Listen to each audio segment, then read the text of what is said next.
Samantala, 3 pang indibidwal ang isinama ng Department of Justice sa inilabas nitong lookout bulletin dahil sa pagkakasangkot din umano ng mga ito sa operasyon ng illegal na droga sa New Bilibid Prison.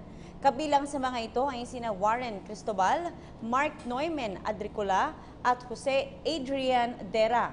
Matatandang tinukoy ni Pangulong Rodrigo Duterte si Cristobal bilang bago umanong karelasyon ni Senadora Laila de Lima, pagkatapos ng kanyang naging relasyon sa kanyang driver na si Ronnie Dayan.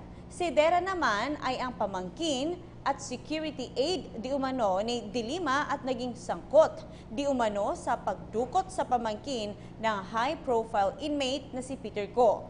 Una nang isinailalim sa lookout bulletin sina Senadora Laila de Lima at Dayan, maging sina dating Justice Undersecretary Francisco Baraan III, dating Bureau of Corrections Chief Franklin Bucayo, dating Presidential Anti-Organized Crime Commission Executive Director Reginald Villasanta at ang dating security escort ni De Lima na si Junel Sanchez. Sa ilalim ng lookout bulletin, inaatasan ng DOJ ang lahat ng immigration officers na makipag-ugnayan sa kanila at sa National Bureau of Investigation sakaling tangkain ng mga subject na lumabas ng bansa.